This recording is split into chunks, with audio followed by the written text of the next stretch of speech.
the kaiju behind Rodan Pteranodon.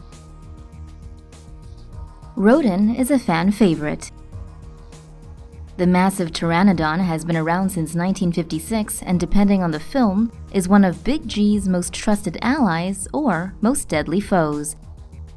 Either way, the kaiju is flying into theaters once again in the 2019 blockbuster Godzilla, King of the Monsters. So, today we thought we'd bring you the lowdown on him, plus other historical and mythical kaiju connected with this giant monster of the sky. Pteranodon. Rodan is a pteranodon. These are real creatures that existed over 145 million years ago during the Cretaceous period. These flyers are thought to have weighed between 20 and 93 kilograms. Remains of these creatures have been found in Alabama, Nebraska, Kansas, Wyoming, and South Dakota.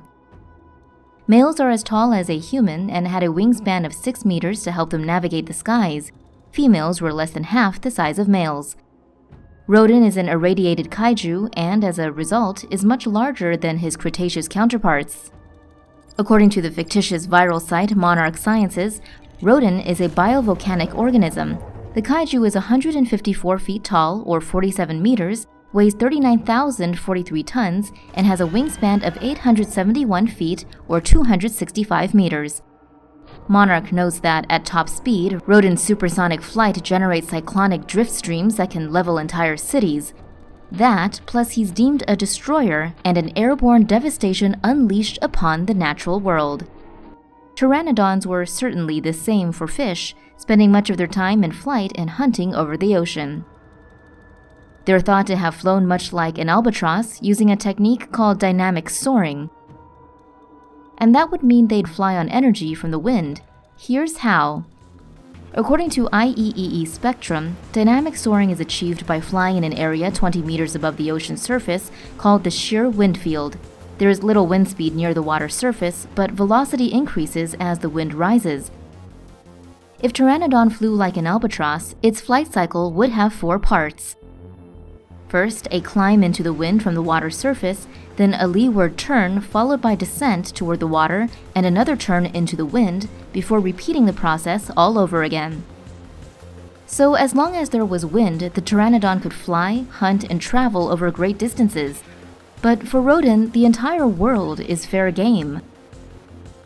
Monarch refers to him as the one born of fire, and that connects it with one of mythology's most well-known firebirds of old. The Phoenix. Speaking to Entertainment Weekly, Godzilla King of the Monsters director Michael Dougherty explained they'd use some of the Phoenix legend in making Rodan. He said, in a lot of ways, we've adopted elements of the Phoenix mythology, something born of fire that rises up out of the ashes. According to the pseudo-Monarch Sciences website, Rodan is resting inside a volcano in pyrostasis, engulfed in magma. Dougherty told Entertainment Weekly, the idea of a creature that nests in fire, I think, is fascinating. We tweaked Rodan a little bit so that it looked like a creature that evolved to live in those conditions. This is similar to how a phoenix renews itself. There are several tales of how this happens, but most involve an old phoenix incinerating itself before being reborn as anew from the ashes. Rodan's skin, meanwhile, is said to consist of an outer layer of volcanic sediment, possibly collected from the centuries the creature spent inside a volcano. Talking about Rodan's appearance, Dougherty told Entertainment Weekly, even the color of it is very much like volcanic rock. They're sort of dark burgundy brick red, and magma and ash and smoke and fire literally pour off his body when he takes flight. The phoenix, however, is mostly feather and flame. The Greek historian Herodotus, who only saw the phoenix paintings, said it was the same size as an eagle. He said it had red and golden feathers and could live for 500 years. Some say it came from ancient Arabia to Egypt, other tales claim it flew from India. Rodan's locale, meanwhile, is said to be the fictional Mexican volcano island of Isla de Mara. The Romans also used the phoenix on their coins. They viewed the creature as symbolic of themselves and the Roman Empire's eternity. Needless to say, the eternal Roman Empire didn't come to pass. But the Phoenix legend has lived on throughout the ages.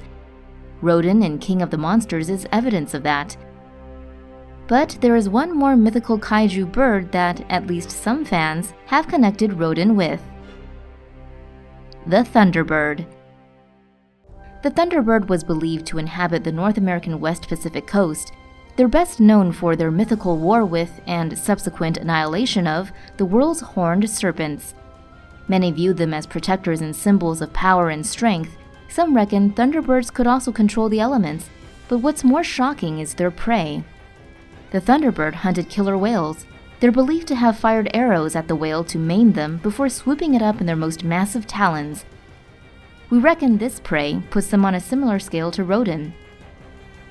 The Thunderbird had also another rival, the underwater panther. This is a powerful waterborne creature found in lakes and rivers. The two are believed to be opposing yet reciprocal beings locked in an eternal mythical duel. So there you have it. That's the lowdown on Rodan, his real-world counterpart, and creatures of myth and legend. But there's still so much more to explore, so why not join us in the next mythical video?